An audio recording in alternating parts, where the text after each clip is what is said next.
E para guiar a nossa conversa, a gente está usando uns trechos de uma análise recente, O Futuro da Verdade na Política Brasileira.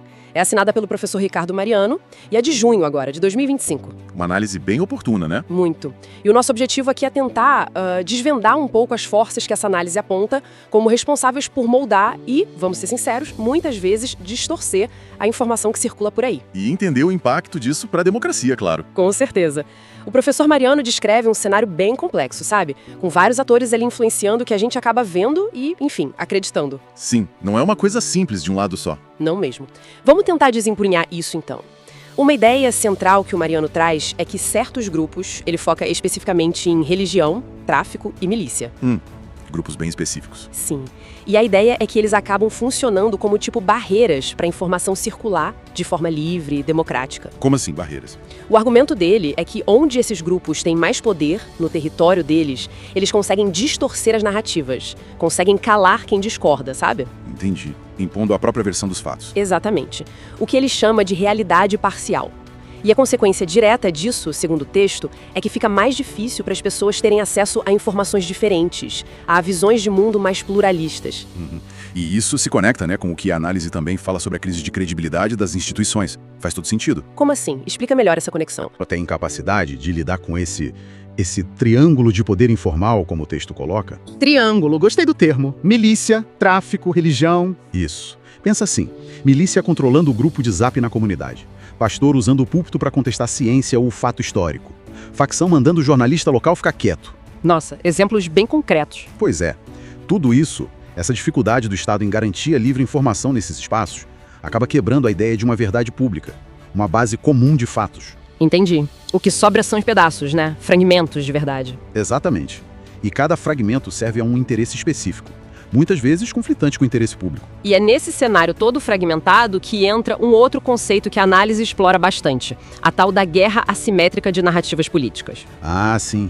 Essa parte é crucial. De um lado, o texto descreve o que seria uma máquina de comunicação muito bem azeitada, ligada à extrema-direita. Uma máquina mesmo, né? Com estratégia, recursos. Pelo que a análise indica, sim. Usando disparo em massa por robôs, algoritmos para impulsionar certos conteúdos, redes de influenciadores. E a análise até menciona a origem do financiamento, né? Menciona. Diz que, segundo a fonte, viria de setores ligados a milícias e algumas igrejas. O objetivo seria criar o que ele chama de consensos artificiais. Fabricar a opinião, basicamente. E muitas vezes apelando pro medo, pro ódio, né? Exato. Atiçando ressentimentos que já existem na sociedade. Agora, e o outro lado? Bom, aí a análise pinta um quadro bem diferente para a esquerda. A palavra-chave parece ser fragmentação. Fragmentação? Como assim? Muita gente falando, muitos grupos academia, movimentos sociais, partidos, mas sem uma estratégia que una todo mundo, sabe? Sem uma renovação clara na forma de comunicar. Falta unidade. E talvez uma linguagem mais acessível. É por aí. O texto aponta uma dificuldade em construir uma comunicação que seja, ao mesmo tempo, tecnicamente eficiente para brigar nesse novo cenário digital e que consiga falar a língua das pessoas, que emocione, que mobilize. E qual a consequência disso, segundo Mariano? Uma dificuldade dupla. Primeiro, para conseguir rebater essa máquina de desinformação do outro lado, e segundo, para conseguir apresentar um projeto próprio que realmente inspire, que engaje. O resultado, como a fonte diz de forma bem direta, é ficar fraco na boca do povo. Entendi, quer dizer, não consegue nem se defender direito, nem atacar, nem propor algo que empolgue. Exatamente.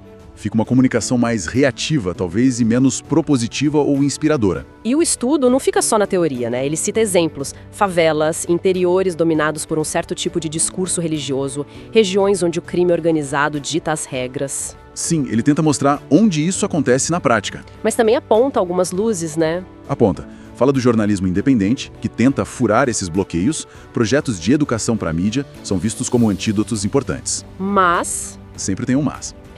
O próprio autor pondera que diante da força e da organização do outro lado, dessa assimetria de poder na comunicação, essas iniciativas, por mais valiosas que sejam, ainda parecem insuficientes para virar o jogo. É uma luta desigual, né? O que nos leva de volta à conclusão principal do professor Mariano, acho. Que seria? A urgência de uma resposta em duas frentes. Por um lado, o Estado precisa agir de forma estrutural, enfrentar essas formas de autoritarismo comunicativo, essa tentativa de controlar a informação na marra. Não é só tapar buraco, é mudar a estrutura. Exato. E por outro lado, as forças que se dizem democráticas precisam urgentemente superar essa crise de projeto e comunicação que a análise descreve. Ou seja, se organizar melhor, falar de um jeito que chegue nas pessoas. Sim, Porque senão, o cenário que ele prevê é esse.